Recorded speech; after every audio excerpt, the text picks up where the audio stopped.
নমস্কার বন্ধুরা, নেহার রান্নাঘরে আপনাদের সকলকে অনেক অনেক স্বাগত জানাই। আজ আবারও চলে এলাম এক দুর্দান্ত স্বাদের রেসিপি নিয়ে। হাতের কাছে থাকা মাত্র কয়েকটি সবজি দিয়েই এই দুর্দান্ত স্বাদের রেসিপি আপনাদের সঙ্গে আজ শেয়ার করব। এখানে আমি সবজি নিয়েছি আলু, যেটা ঠিক লম্বা লম্বা করে এইভাবে আমি কেটে নিয়েছি, আর নিয়েছি সজনে ডাঁটা, যেটার যে ওপরের স্কিনটা এটা আমি ছাড়িয়ে এইভাবে কেটে রেখেছি। আর নিয়েছি এখানে বেগুন, এটাও আমি লম্বা লম্বা করে কেটে রেখেছি। আর নিয়েছি মুসুর ডালের কয়েকটা বড়ি। তাহলে বন্ধুরা, এই রেসিপি বানানোর জন্য প্রথমে আমি ওভেনে একটা কড়াই চাপিয়ে দিয়েছি। কড়াইটা গরম হলে আমি এর মধ্যে পরিমাণ মতো সর্ষের তেল দিয়ে দেবো। রান্নাটা আমি সর্ষের তেলেই করব, তাই দিয়ে দিচ্ছি সর্ষের তেল। তেলটা আমি গরম করে নেব প্রথমে।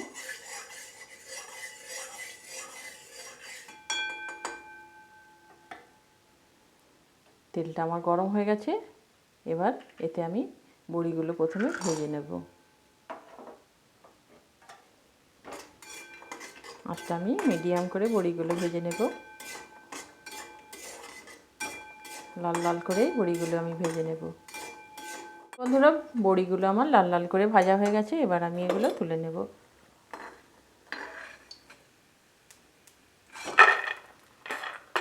এগুলো আমি তুলে এখন সাইডে রেখে দিচ্ছি। এবার কড়াইয়ের মধ্যে যে তেল আছে, এই তেলেই আমি বেগুনগুলো ভেজে নেব একটু লাল লাল করে।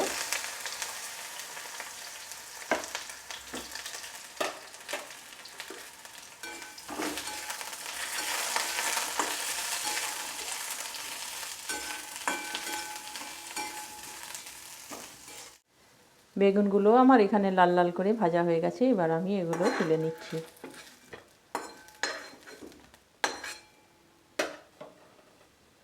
এবার আমি এই কড়াইতে কিছুটা পরিমাণ সরিষার তেল দিয়ে দিচ্ছি। তেলটা আমি গরম হতে দেব।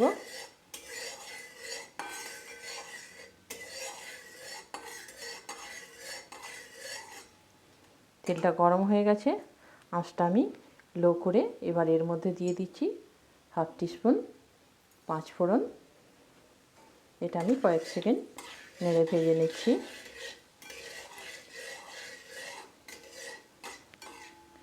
এটা আমার ভাজা হয়ে গেছে, সুন্দর একটা গন্ধও বেরিয়েছে। এবার এর মধ্যে আমি দিয়ে দেবো একটা বড় সাইজের পেঁয়াজ, এটা আমি হামানদিস্তিতে থেঁতো করে নিয়েছি। এটা আমি দিয়ে দেবো এবার তেলের মধ্যে।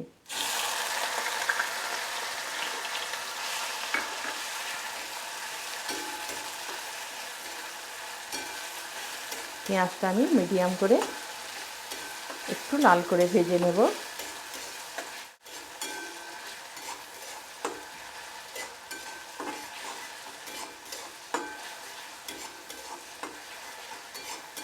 এই পেঁয়াজের মধ্যে আমি দিয়ে দিচ্ছি দুটো কাঁচা লঙ্কা চেরা।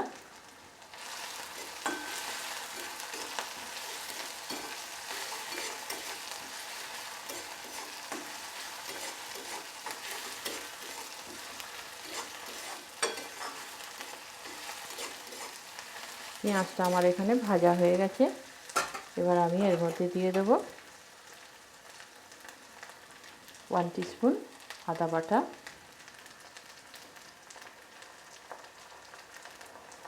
1 টিস্পুন রসুন বাটা। এটা ভালো করে আমি কষিয়ে নেব 1 থেকে 1.5 মিনিট।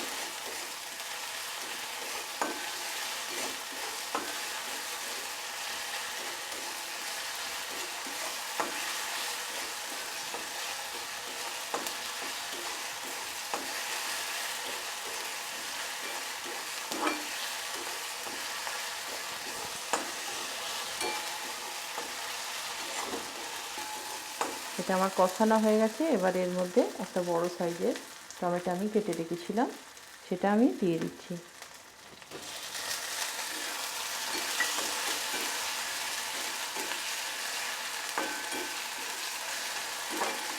টমেটোটা দিয়ে আমি 3 থেকে 4 মিনিট এটা ঢাকা দিয়ে একটু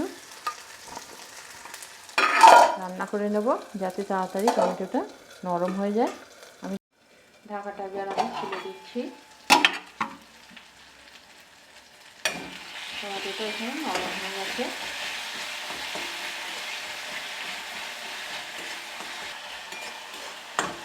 ভালোভাবে এটা আমি আবারও কষিয়ে নিচ্ছি। এটা এখানে আমার ভালোভাবে কষানো হয়ে গেছে। এবার আমি এর মধ্যে দিয়ে দিচ্ছি 1 টিস্পুন লবণ,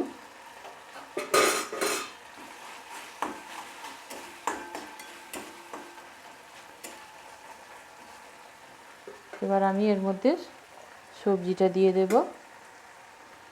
দিয়ে দিচ্ছি আলু কেটে রাখা, দিয়ে দিচ্ছি কেটে রাখা সজনে ডাঁটা। এবার এটা আমি মশলার সঙ্গে ভালোভাবে মিক্স করে নেব।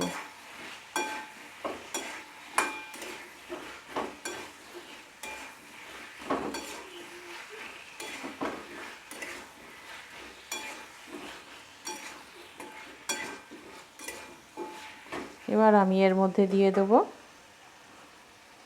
1 টিস্পুন লঙ্কার গুঁড়ো, আর দিয়ে দিচ্ছি 1 টিস্পুন হলুদের গুঁড়ো। দিয়ে এটা ভালোভাবে আমি নেড়ে চেড়ে দেব। এর মধ্যে আমি সামান্য জল দিয়ে দেব, খুব সামান্য জল দিচ্ছি যাতে মশলাটা পুড়ে না যায়। মশলা পুড়ে গেলে রান্নাটার টেস্টটা চলে যাবে।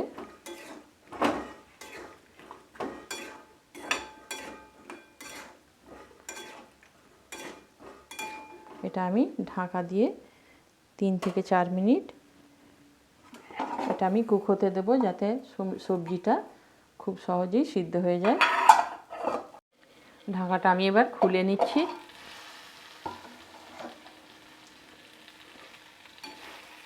দেখুন সবজিগুলো প্রায় 50% মতো সিদ্ধ হয়ে গেছে, আর মশলা থেকে ভালোভাবে তেলও ছেড়ে দিয়েছে। এবার আমি এর মধ্যে দিয়ে দেব জিরে আর ধনিয়া গুঁড়ো।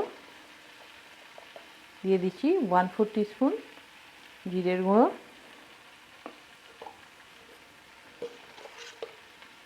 আর দিচ্ছি 1/2 চামচ ধনিয়া গুঁড়ো। দিয়ে এটা ভালোভাবে মিক্স করে নেব। আমি এবার এর মধ্যে জল দিয়ে দেব। আমি এবার জল দিয়ে দিচ্ছি এর মধ্যে পরিমাণ মতো।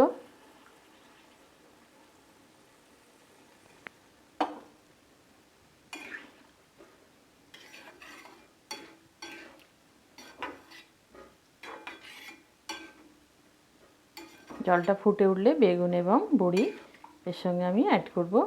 জলটা আমি ফুটে উঠতে দেব। আঁচটা আমি এখানে হাই করে দিয়েছি।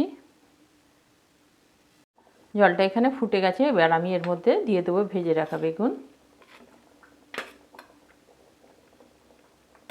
আর দিয়ে দেবো বড়ি। এবার বেগুন আর ভেজে রাখা বড়ি আমি ভালোভাবে ঝোলটার মধ্যে মিক্স করে দেব। দেখুন এটা একটা সাধারণ রান্না, কিন্তু খেতে অসাধারণ হয়। গরম গরম ভাতের সঙ্গে খেতে এটা দারুণ লাগে। এবার আমি আঁচটা মিডিয়াম করে 8 থেকে 10 মিনিট আমি এটা রান্না করে নেব। দিয়ে দিচ্ছি ঢাকা। দেখুন বন্ধুরা 8 থেকে 10 মিনিট পর আমি ফিরে এলাম। দেখুন রান্নাটা আমার পুরো কমপ্লিট হয়ে গেছে। এবার উপর থেকে আমি কিছুটা ধনেপাতা ছড়িয়ে দিচ্ছি। এখানে প্রতিটি সবজি আমার সমানভাবে সিদ্ধ হয়ে গেছে, আর দেখতেও কতটা লোভনীয় হয়েছে তা আপনারা দেখতেই পাচ্ছেন। আপনারা বাড়িতে ঠিক এই পদ্ধতিতেই অতি সহজেই বানিয়ে ফেলতে পারবেন। আর আমার রেসিপি যদি আপনাদের ভালো লেগে থাকে লাইক শেয়ার কমেন্ট করবেন। আর আমার চ্যানেলে কোনো নতুন বন্ধু হয়ে থাকেন তাহলে চ্যানেলটি অবশ্যই আমার সাবস্ক্রাইব করে দেবেন।